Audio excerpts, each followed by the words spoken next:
So we've got another trade today. This was on a GER40. Starting from the daily chart, you can see this is today's candle. Yesterday we closed that bullish engulfing. That trade, that buy I took yesterday is probably still running. I don't think it ever came down and got stopped out. But we did. We made this bullish engulfing here, which we're coming down to retest now. So daily's bullish. Now if we look on a H3, what you can see on a H3 is, if you saw yesterday's video as well, obviously H3 broke bullish, because there's our pullback, short term. We broke H3 to the upside, put in H3 in bullish structure, and you can see there's the H3 low and there's the H3 high. So what we know is price can, from this position, come right the way down to here and still stay bullish. Okay, so we're bullish on a H3. H1. So you can see H3 is bullish, but the H1, the block flow, is bearish. Okay, so this is what you have to consider when you're in the market at a certain time. Although daily's bullish and H3 is bullish, what's the market that you're in doing? What is the time frame, your window? What is price doing? As far as I was concerned, we were still punching down. Now, why were we coming down lower? Again, the way I looked at it was, you got this imbalance down here, excuse me, on a H1 that hasn't been fully filled. And knowing what we know about market structure, this price action can, in fact, come all the way down here. You've got an order block here that still hasn't been tested. It can come all the way back down here. So the bearish flow could take us that way. So we're going from a daily and a H3 bullish to looking at sells, or I was looking at sells anyway. So if we go down to a 5-minute chart, again, this is where market structure comes in.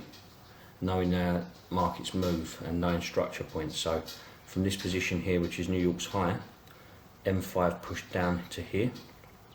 It then pulled back to this point. Now this is definitely a 2 candlestick pullback that traded outside the previous candle's range. So this is a pullback to this point, and then we pushed down and made a new low. So again, knowing what we know about market structure, we know that the M5 can pull right the way back up to within a gnats of this red line and still be bearish. So I trade from about 3 o'clock. So 3 o'clock is here, alright? This is my trade window, right the way to 5 o'clock. So what I have to be thinking in my trade window is, how am I going to make money today? I did take a loss. I grabbed a buy around here somewhere. I think I got caught out by this wick actually. I did take a buy here, because initially I was going to go for the longs. But then obviously you've got to constantly be re-evaluating the price that's printing in front of you. And knowing that there's the M5 top and bottom, we can retrace right the way back up here. So when price was coming up here, I wanted to start seeing what was going on within the wick of this. Now this was all done on the 30-second time frame. So over here, we can see we've got the left head and right shoulder, and price moved not really nicely away from this area, and this was the start of the impulse leg, yeah, that pushed price down.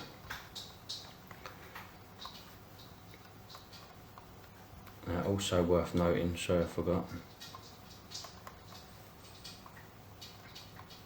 on the H1 we've got this wick, price powered down through, we had an imbalance here that needed to be filled, yeah? So that was marked up on my chart.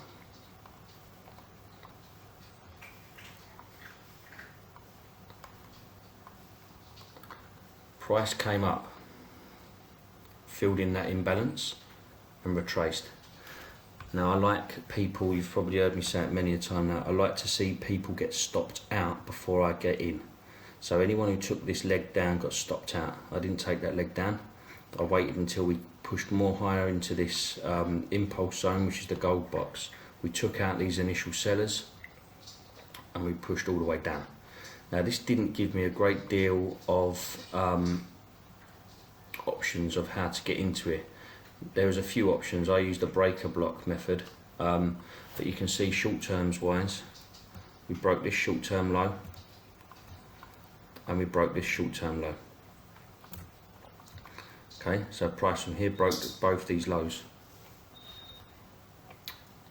Now, we did leave a fair value gap here, so you could have traded it off of that. But I didn't spot that at the time, I must admit, but I got this breaker block, so you can see you got an order block bullish here that got broken straight through. So if we extend that along to the right hand side, we can see price did in fact come back into that. It filled in an imbalance and it also retested this breaker block. Now of course we always run our fib, and if we put our fib tool down, you can see there's the 61.8. We fell into that and rejected it. Once that candle closed and started to roll over to the downside, I took the short.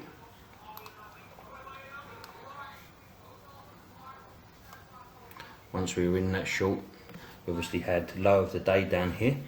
You've got this M5 low to get the continuation of the M5 market structure. You've got this first pullback. Now, very important, the first pullback in a move, because it is usually something that will get retested. So that was a good target to have down there. You can see how close I came to taking profit on this wick. We then had a retracement back up, held my nerve, and then finally we did close out this trade for 5.5. And price is pretty boring since then, to be honest with you. I will keep this one on there just to see if the M5 does continue down and fill in this imbalance. If it does continue down and fill in that imbalance, what do we expect to see? We would expect to see price come down, tap into this order block that we had down here. If it wants to carry on its bullish momentum, then that would be a good price point, because we'd fill in the imbalance, pick up some orders back down here at demand, and then continue our push back up. If it doesn't, and we have found the bottom, then that long I took yesterday would be great, because what that will do is it will catch the entire next leg of the H3 back up, which would be cracking.